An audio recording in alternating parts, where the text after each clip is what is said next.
जय श्री कृष्णा। आइए सुनते हैं देव उठनी एकादशी की कथा।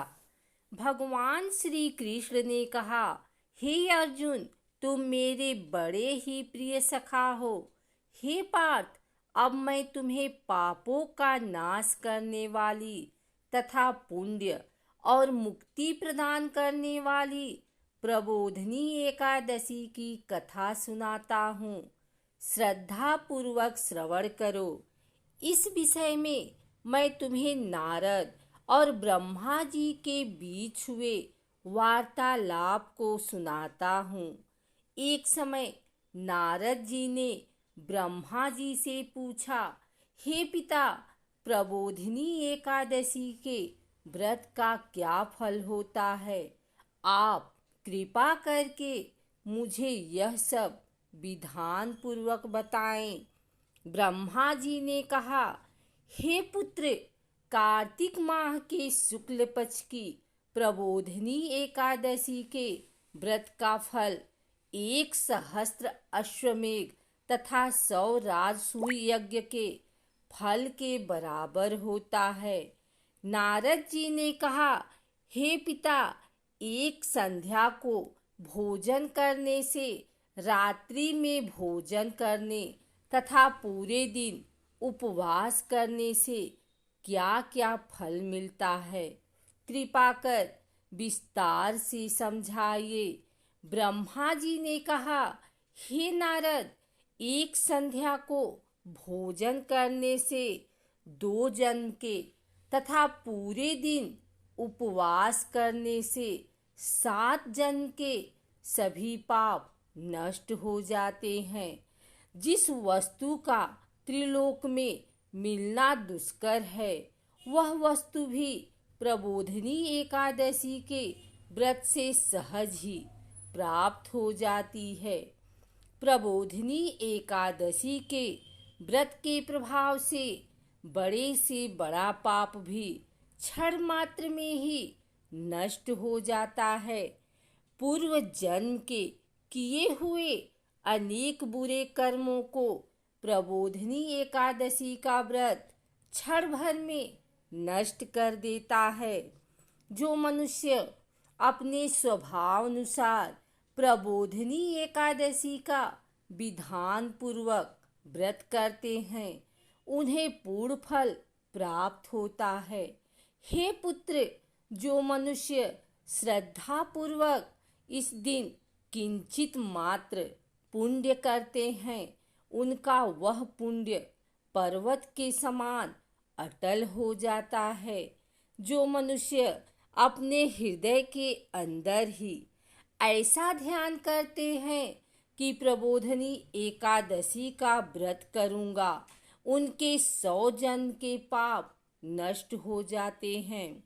जो मनुष्य प्रबोधिनी एकादशी को रात्रि जागरण करते हैं, उनकी बीती हुई तथा आने वाली 10 पीढ़ियां विष्णु लोक में जाकर वास करती है और नरक में अनेक कष्टों को भोगते हुए उनके पितृ विष्णु लोक में जाकर सुख भोगते हैं।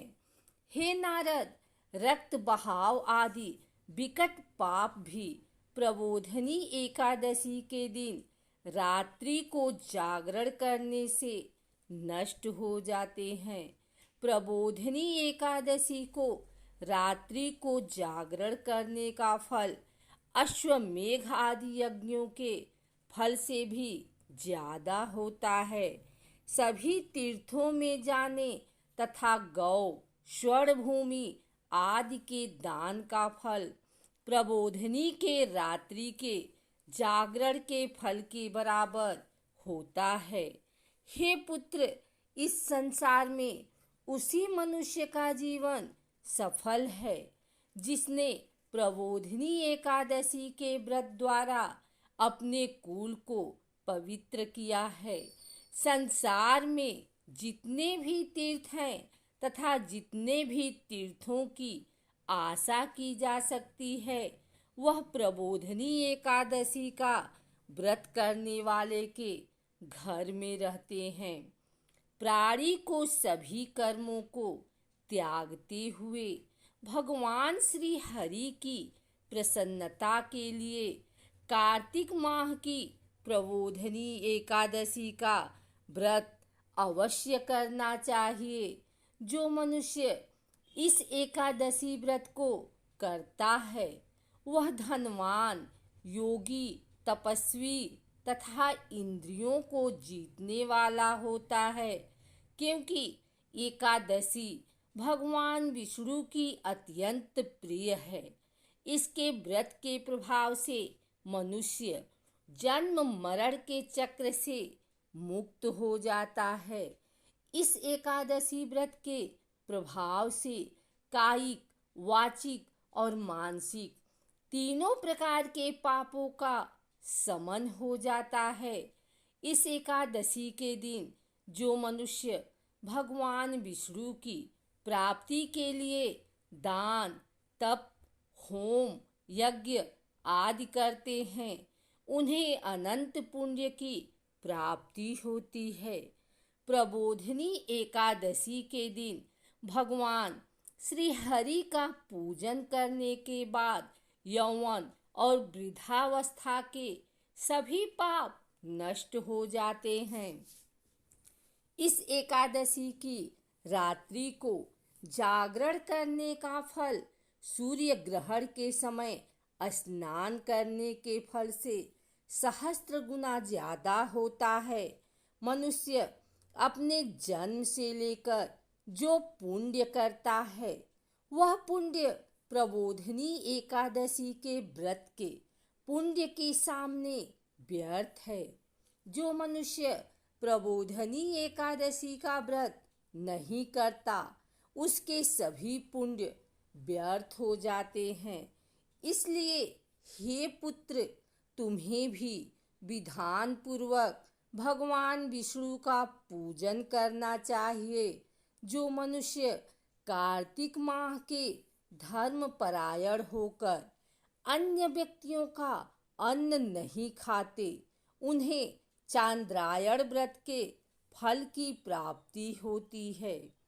कार्तिक माह में प्रभु दान आदि से उतने प्रसन्न नहीं होते जितने कि शास्त्रों की कथा सुनने से प्रसन्न होते हैं। कार्तिक माह में जो मनुष्य प्रभु की कथा को थोड़ा बहुत पढ़ते हैं या सुनते हैं उन्हें 100 गायों के दान के फल की प्राप्ति होती है।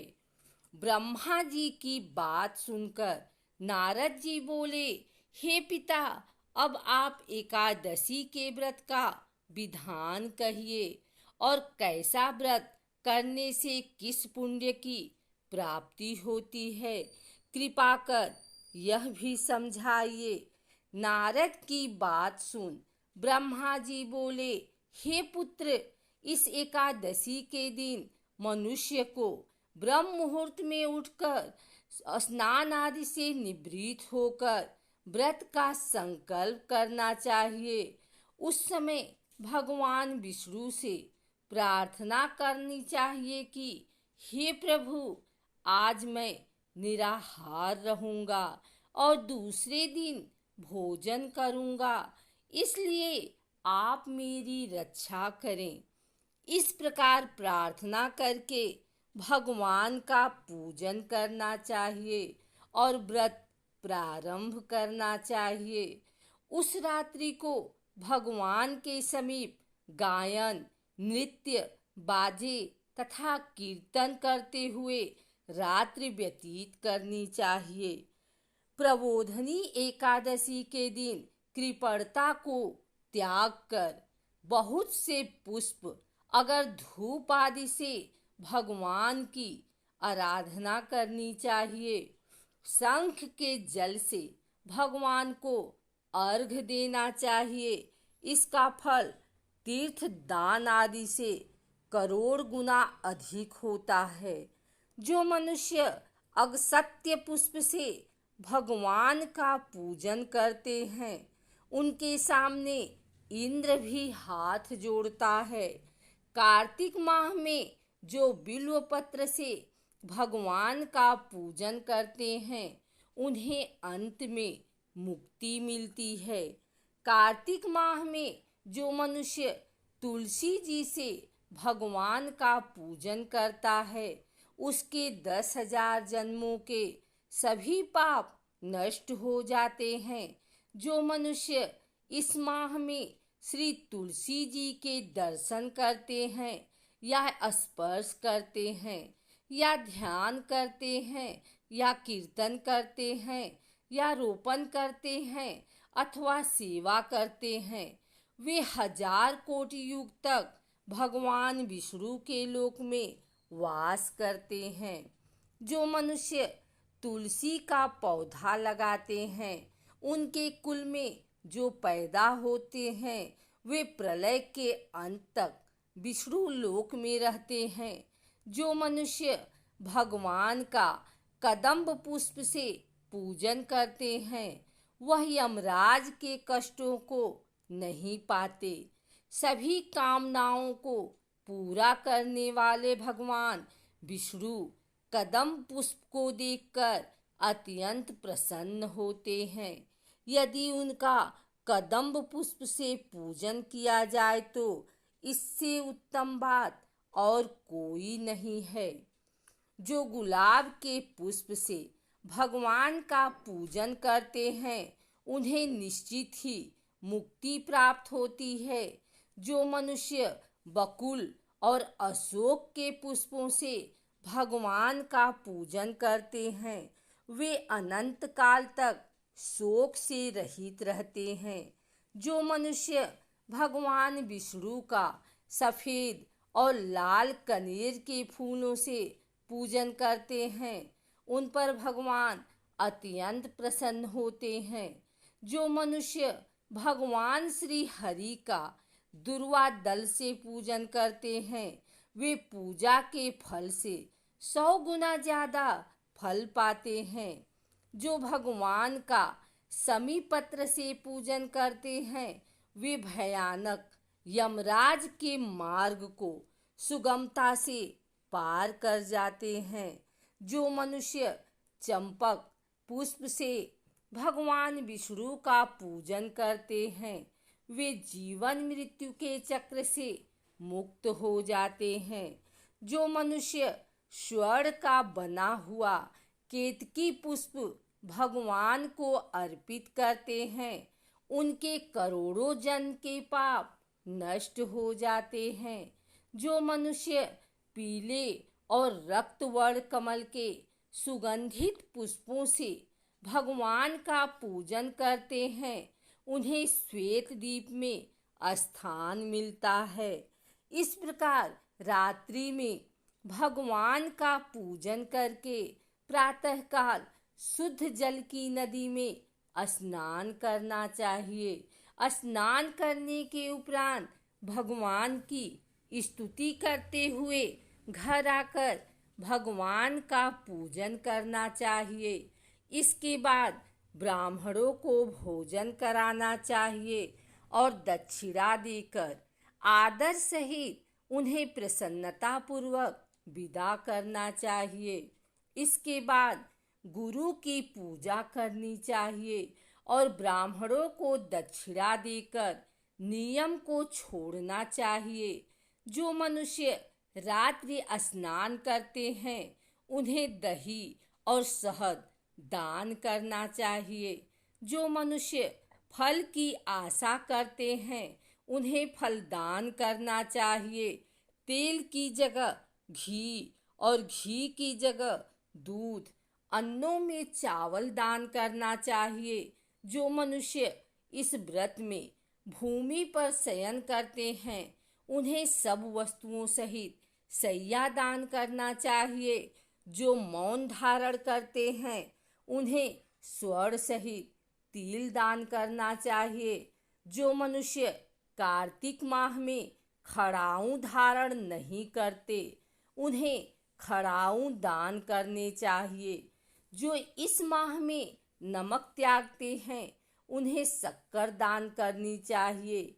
जो मनुष्य नित्य प्रति देव मंदिरों में दीपक जलाते हैं उन्हें स्वर्ण या तांबे के दीपक को घी तथा बत्ती सहित दान करना चाहिए।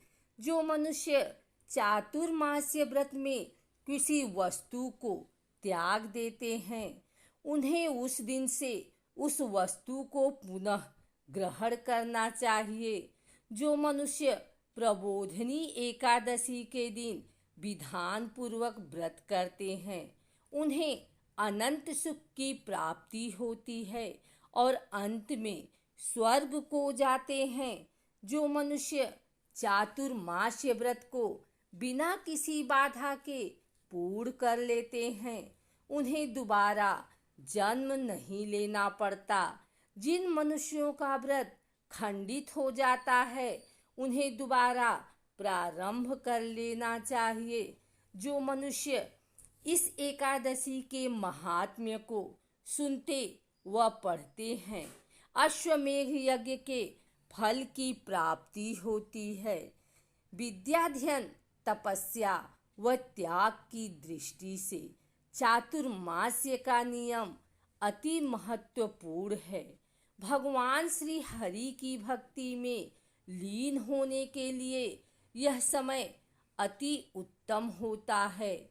गृहस्थ व्यक्ति भी चातुर्मास्य में भगवान विष्णु की भक्ति का पूरा लाभ उठा सकते हैं।